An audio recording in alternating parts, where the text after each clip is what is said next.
students, this is Shubham, and here we are again taking a very important question from this exercise 8.2, right? So इस question को मैंने पहले से ना आपके लिए ब्रेक डाउन कर दिया है ताकि आपको उसको समझने में इजी हो, ओके? तो हम लोग पता है कि EBCD एक पैरेललोग्राम है, EAB का मिड पॉइंट है, FCD का मिड पॉइंट है, ओके? और हमारा जो डायगोनल है AD उसको AF और CE ने ट्राइसेक्ट कर दिया, जो कि फिगर में तो हमको दिख रहा है, आपकी G two four it is, alright? चलिए स्टार्ट करते हैं। तो गिवन ABCD हमारा क्या है यहाँ पे पैरेललोग्राम है। तो अगर पैरेललोग्राम की जो प्रॉपर्टी क्या होगी, opposite sides are parallel and equal also, ध्यान रखिएगा। E मिड पॉइंट है व्हिच इंप्लाइज कि A equals to B, F mid point है CD का, तो CF इक्वल्स टू D। तो जितना भी हमको डेटा गिवन था इन द क्वेश्चन, हमने सब कुछ यहां पे दे दिया मेंशन कर। तो चलो हम स्टार्ट करते हैं सॉल्यूशन। एस ABCD का पैरेललोग्राम है ना, क्योंकि आपको पहले से पता है, तो हमने क्या बोला, AB parallel to CD and same time EB equals to CD भी होगा, ठीक है? तो ये ना प्रॉपर्टी ऑफ पैरेललोग्राम होती है। So according to the property of parallelogram, इसको जरूर मेंशन कर देना आप साइड से। जैसे आपने मेंशन किया, तो क्या है यहाँ पे half of AB equals to half of CD कर सकता हूँ क्या? देखिए अगर AB और CD आपस में इक्वल है तो क्या उनके हाफ भी इक्वल होंगे? याद कीजिए यूक्लिड्स के एक्सियम्स एंड पोस्टुलेट्स वगैरह कुछ चैप्टर में हमने पढ़ा था ना कि हाफ हाफ के बराबर होगा। तो प्लीज अपने कॉन्सेप्ट को ना ध्यान जरूर रखिएगा। तो जैसे आपने ये किया, तो EB का हाफ क्या है? EB का हाफ क्या मैं यहाँ पे AE ले सकता हूँ एंड CD का हाफ क्या मैं यहाँ पे CF ले सकता हूँ। ऐसा क्यों? क्योंकि हमें पता है कि सर E जो है वो AB का मिड पॉइंट है, जो F है वो CD का मिड पॉइंट है। तो आप कोई सा भी हाफ रख लीजिए, लेकिन आपने AE और CF को क्लियर, क्योंकि देखो AE CF का एक अलग से कोऑर्डिनेट भी बनाई है जिसकी आपको इस क्वेश्चन में जरूरत पड़ने वाली है, ओके? तो S मेंशन करना पड़ेगा, बोलिए S is the mid point. किसका मिड पॉइंट है? Is the mids of AB। Similarly F क्या है?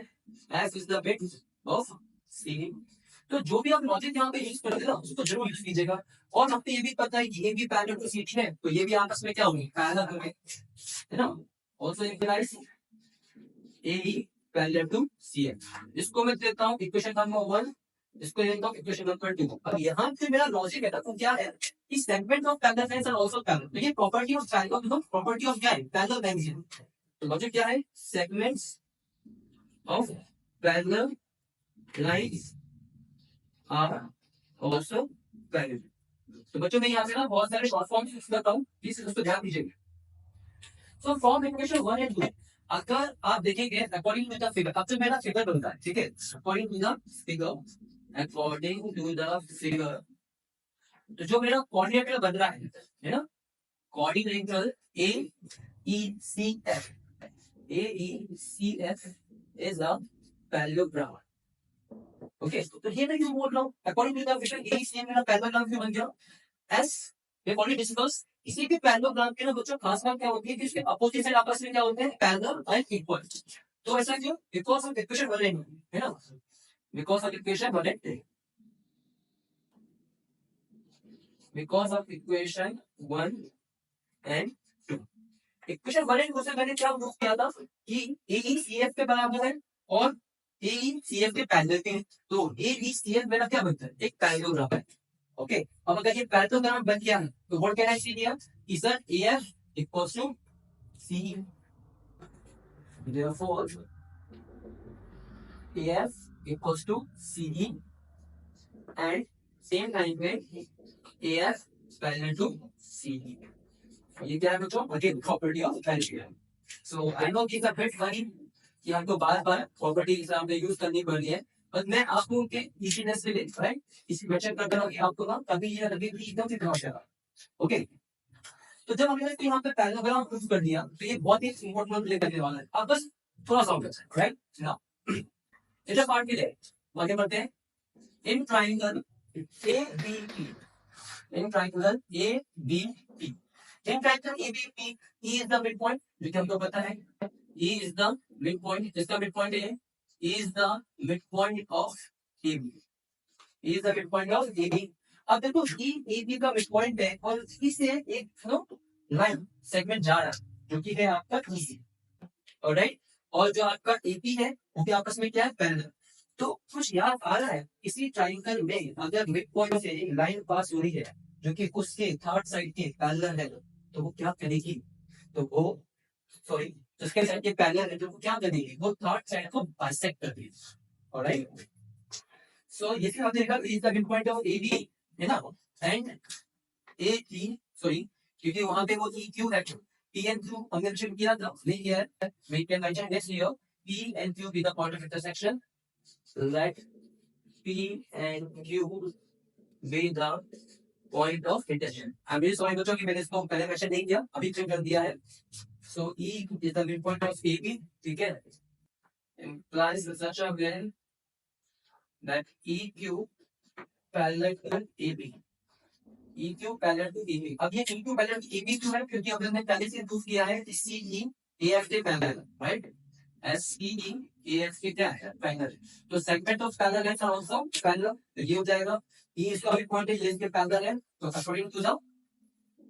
According to the converse of mid point theorem, converse of midpoint theorem, according to the converse of midpoint theorem, we can say that PQ equals to PQ, we can say that PQ equals to PQ कर देते हैं, PQ equals to PQ, alright, and let's get this as equation number 3। क्योंकि converse of midpoint theorem क्या बोलता है कि किसी भी ट्रायंगल में उसके अगर एक साइड के मिड पॉइंट से आप एक लाइन पास करें इन सच अ वे कि वो सेकंड साइड के पैरेलल हो, तो वो थर्ड साइड में ना बच्चों बाइसेक्ट करे, तो इस चीज को ध्यान रखिए। ओके, तो PQ equals to PQ, Q be the mid point, alright, इसको मेंशन कर देते हैं, Q be the mid point of P, यहां पे इसका में BT, ऑलराइट, ठीक है, ये हो गया। ये भी सेम कॉन्सेप्ट है बच्चों, हमको दूसरे ट्रायंगल यूज करना है, और वो ट्रायंगल होगा हमारा CDQ। ओके, वो ट्रायंगल क्या होगा हमारा, ट्रायंगल CDQ, ट्रायंगल CDQ, क्योंकि CDQ है एस हमारा CD का क्या है, मिड पॉइंट है, S is the mid point, तो can I write place here of CD। अब एफ में CD के मिड पॉइंट है, तो जैसे कि आपने यहाँ पे बताया EQ पैरेलल टू AB है, you can also say that FP parallel to CQ, as FP parallel to CQ।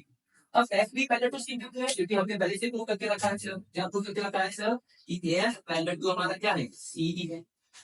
Okay, तो वापस आपको यहाँ करना पड़ेगा, according to the as per by converse of midpoint theorem, by converse of midpoint theorem,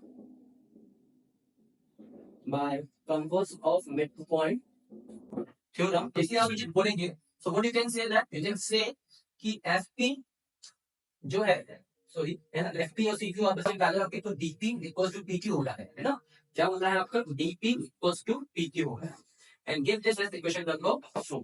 क्यों, क्योंकि जो यहाँ पे पॉइंट P है वो क्या हो रहा है, SP is the midpoint, तो midpoint जो मैं midpoint कर रहा हूँ ऑफ DP। ओके, तो इतना मेरा यहाँ पे हो गया, मेरे को ट्राइसेक्ट प्रूफ करना है, तो लगभग मैं पहुंच गया हूँ, मैंने DP इक्वल टू PQ कर दिया, PP इक्वल टू QB कर दिया, तो बस खत्म ही हो गया है। From equation 3 and 4, okay, last बचा बच्चों बस हल्का सा। नाउ फ्रॉम इक्वेशन 3 and 4, अगर आप 3 और 4 को कंपेयर करते हैं तो देखेंगे क्या कि sir PQ equals to QB है, DP equals to PQ है, you can say that DP equals to PQ and PQ equals to QB, जो आपको अल्टीमेटली प्रूफ करना है। Hence you can say that hence AF and CD, hence AF and CD trisects what? P। I know that it's a bit lengthy question, but okay ना, I hoping कि आपको एक point समझ में आया होगा।